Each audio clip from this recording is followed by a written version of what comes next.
It is with humility that we come before you, my colleagues from Baylor, Byron Johnson, the director of the Institute for the Studies of Religion at Baylor, and Carrie Newman, who is also here, who is head of the Baylor University Press.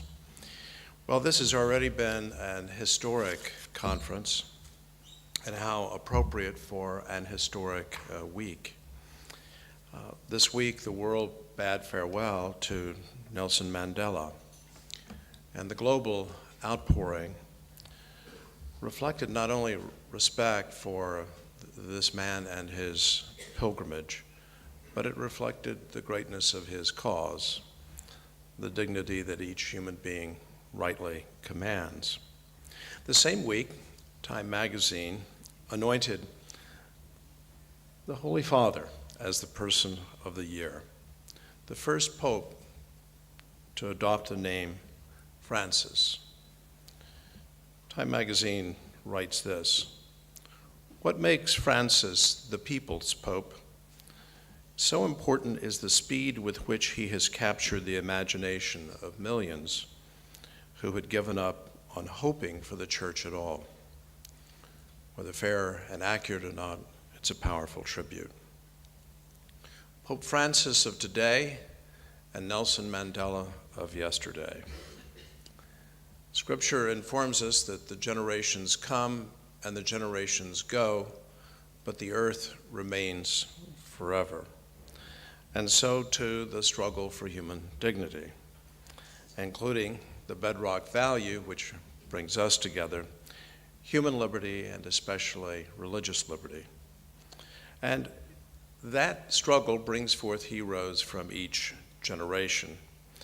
And in its way, this conference is a 21st century tribute to the many generations of those who have gone before, as Remy's brilliant lecture last evening demonstrated back to the Hebrew Scriptures. Each of those generations is likewise called upon to address the challenges of its time, including what in the American constitutional order, as Tom suggested in his generous introduction, is the first freedom. When one turns to the First Amendment, one sees religious liberty lifted up as the first of the first freedoms.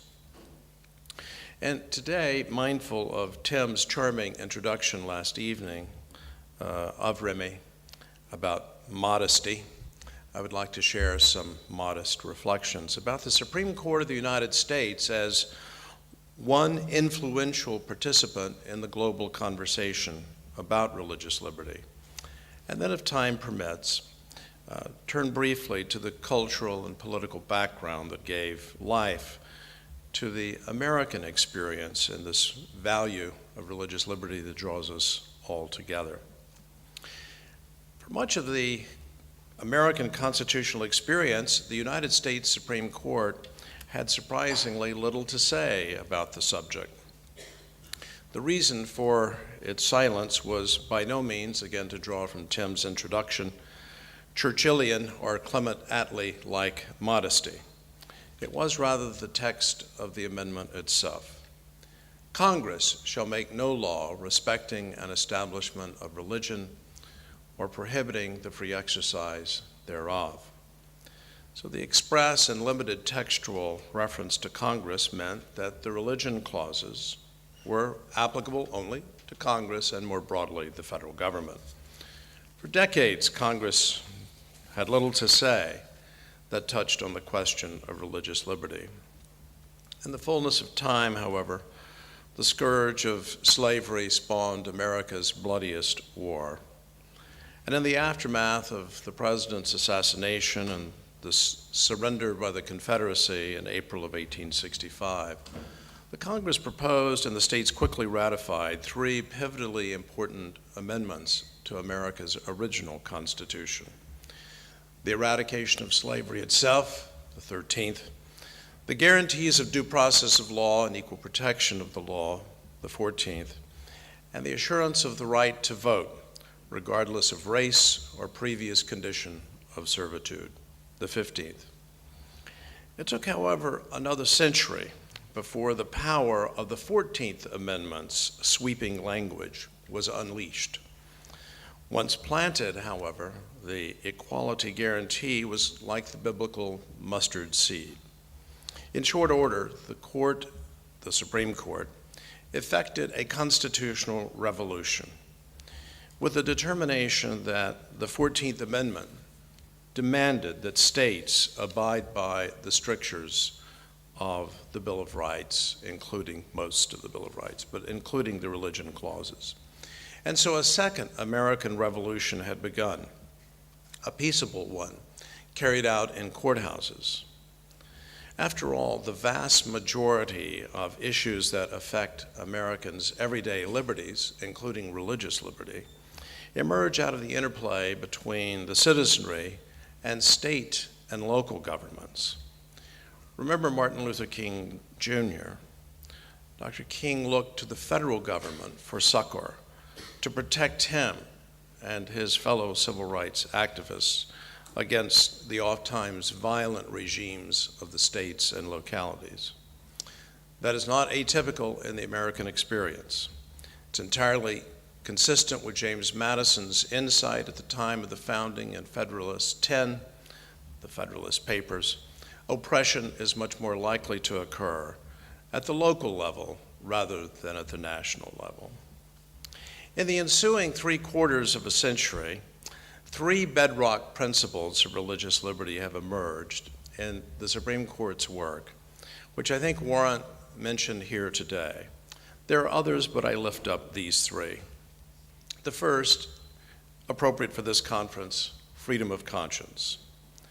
Echoing language employed by the founding generation, to which Tom referred, the Supreme Court wrote broadly that official coercion directed against individuals, including school children in public schools, was utterly inimical to the constitutional ideal of liberty, and in particular, freedom of conscience. The context where this principle emerged was a fiercely divisive legal and cultural struggle during World War II over a practice that had become commonplace. To foster patriotism, many states required public school children to participate in a flag salute ceremony in order to begin the school day. Any student refusing to participate was subject to expulsion from school, and criminal prosecutions were then brought against the parents for contributing to delinquency. Various minority religious communities, but especially Jehovah's Witnesses, found themselves in the position of their children being dismissed from school, the parents treated as criminals for, again, contributing to delinquency. This was an appalling state of affairs and corrected finally by the Supreme Court in a decision that's iconic in the constitutional canon. I burden you with its name, West Virginia Board of Education versus Barnett. Two little school children, the Barnett sisters, were Jehovah's Witnesses, and they could not in conscience participate in their school's flag salute ceremonies. They were expelled, the parents prosecuted, and finally the cause found its way to the Supreme Court, which reversed the convictions and upheld the parents' rights and said this: if there is any fixed star in our constitutional constellation, it is that no official, high or petty, can prescribe what shall be orthodox in politics, nationalism, religion, or other matters of opinion, or to force citizens to confess by word or deed their faith therein. This is language not only for lawyers and judges, but for the American people. It was a cultural statement of what America should be. Ironically, in reaching this result, the Supreme Court had to reverse one of its own very recent judgments. Only 3 years previously, in a virtually identical set of facts arising out of a Pennsylvania public school, 2 children were expelled. They refused to salute the flag. And in an 8-1 decision of a 9-member court, the court upheld the practice It said that if applied to one and all, not targeting a religious community or sub-community, it was permissible. Why the switch in 3 short years? The Pennsylvania decision had, as it turned out, unleashed a torrent of local repressive legislation. Outright violence against religious minorities ensued. It was left unpunished by local authorities. The prevailing popular sentiment was the nation is at war, the people need to rally around. The court was appalled at what it had contributed to. And in light of this wave of oppression, especially of religious minorities, the court did an about-face, a judicial apology. Freedom of conscience carried the day and remains to this day a foundational principle of American constitutional norms. The second bedrock principle is equality in terms of religious freedom. When one combines the twin values of equality and liberty, which are not infrequently in tension, a jurisprudential juggernaut is created. I bring before you just one example, a decision by the Supreme Court upholding the right, again, of school children in public schools to have Bible study clubs. The background: in a series of lower federal court decisions, the rights of school children to form Bible study clubs and religious groups was being trammeled in various venues, and the reason, the asserted principle of separation of church and state, not self-defining, but under a very strongly separationist approach. Many lower courts deemed it impermissible for high school students to have on-campus Bible study clubs or other religious organizations. Once informed of this state of affairs, the United States Congress was distressed, and a strong political reaction set in against what the federal courts had been doing, against a rigidly separationist interpretation of the religion clauses. By an overwhelming bipartisan majority, Congress passed the Equal Access Act of 1984.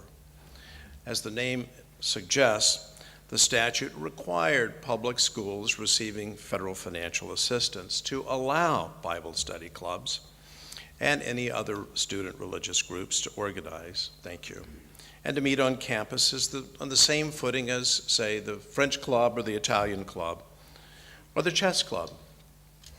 In a case challenging the statute involving a high school student's effort to form a Bible study club, the Supreme Court overwhelmingly upheld the statute as constitutional. Equality values combine forces with ideals of religious freedom. That continues to this day. The third of my 3 proposed principles is much more controversial: accommodation of religious belief and practice.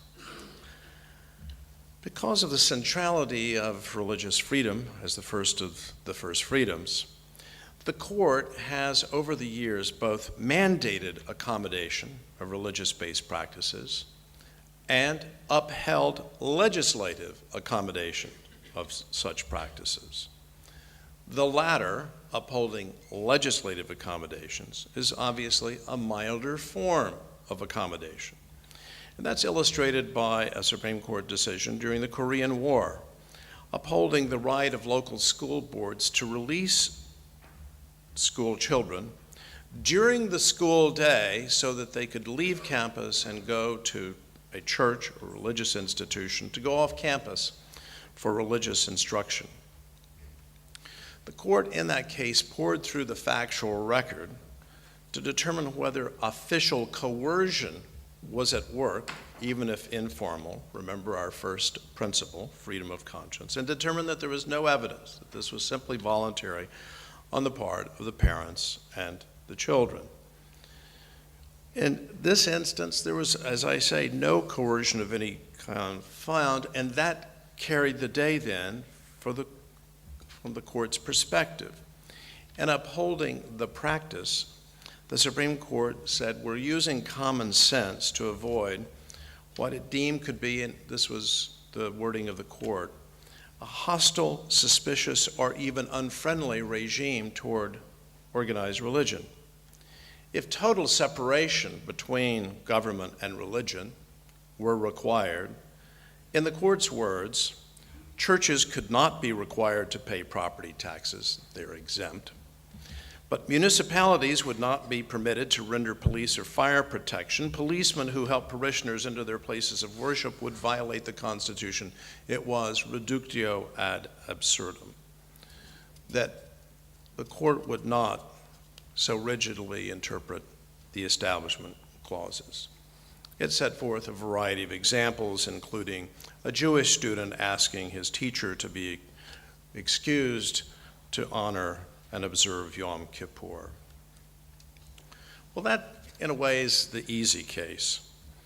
The logic of the opinion, however, upholding official decisions to permit accommodation, set the stage for something much more vigorous, a very powerful blow for religious liberty, in a case that is now virtually unknown. Sherbert versus Werner, 1963, 50 years ago. This is the strong and controversial version of the accommodation principle. Anno Domini 2013 departs, with this case having gone entirely unnoticed. We checked, not a single conference at any of the 200 American law schools talked about it.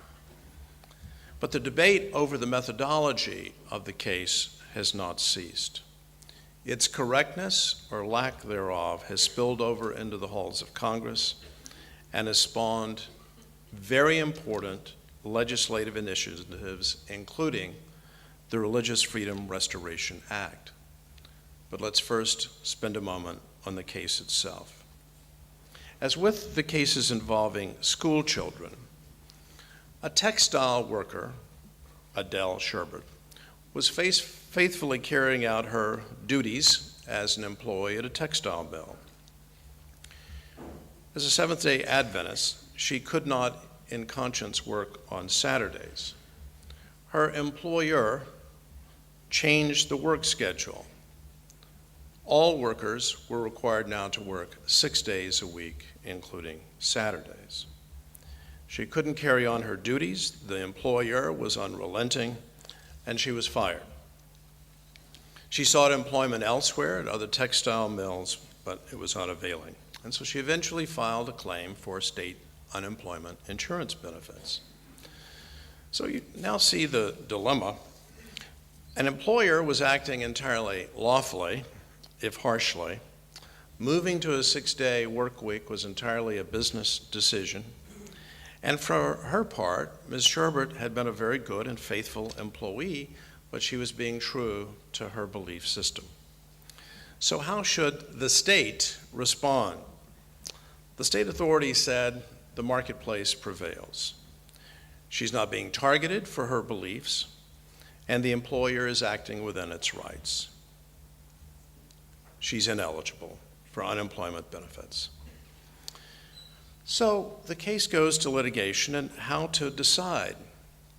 Well, in a sweeping pro-liberty opinion, the Supreme Court upheld her claim, her right to insurance benefits. What the Supreme Court had done, the Supreme Court held, what the state government had done, was the functional equivalent of imposing a fine upon her for engaging in Saturday worship. By denying her benefits, the state had interfered with her First Amendment rights. The government, therefore, had to come forward with a powerful, compelling justification for doing so. In response, the state put up a brave front. It worried about unscrupulous claimants feigning religiosity, but simply not wanting to work on Saturdays. These concerns were dismissed by the court as make-weight.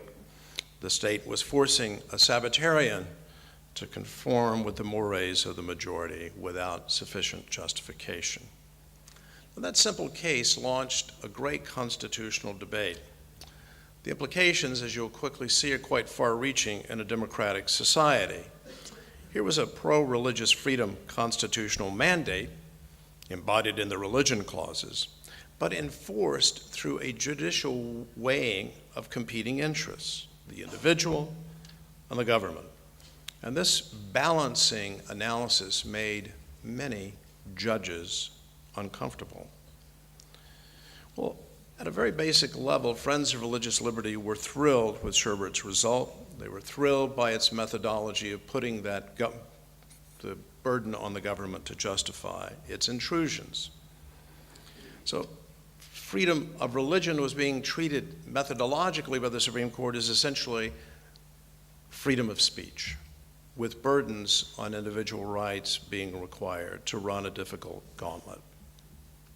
This is a stepped-up level of judicial scrutiny, and unease grew. Many feared judicial power, that is, unelected courts, overturning the considered judgments of the elected branches of government. Judicial invalidation of laws and regulations smacked of judicial supremacy in a constitutional democracy, and tugging at the very core of representative democratic values. In effect, it was the judiciary creating legislative-like exemptions from laws that were otherwise neutral and generally applicable. This concern finally was given voice in a case involving the Native American use of a drug, peyote, in a religious ceremony. No one questioned the sincerity of the religious practices of the Native American community. But the practice ran afoul of a state regime, the state of Oregon, that forbade the use of all drugs, including peyote, no religious exception. And this time, the Supreme Court took the side of the state. The key question in the court's view, is the law even-handed? Is it generally applicable? If it was, that is the end of the issue. Try to get the law changed. Once again, Congress erupted in righteous indignation, echoing precisely what it had done in passing the Equal Access Act. In 1993, Congress passed the Religious Freedom Restoration Act, and once again by an overwhelming bipartisan majority.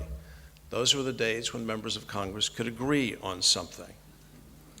The act, commonly known in the U.S. as RFRA, purported to overrule the Oregon peyote case and to restore that freedom-friendly regime of Sherbert versus Werner.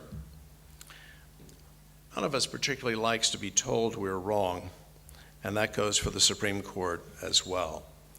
And on a case involving the proposed expansion of church facilities of a Catholic parish outside San Antonio, the Supreme Court struck down RFRA as exceeding Congress's power to the extent that the law purported to apply to state and local legislation.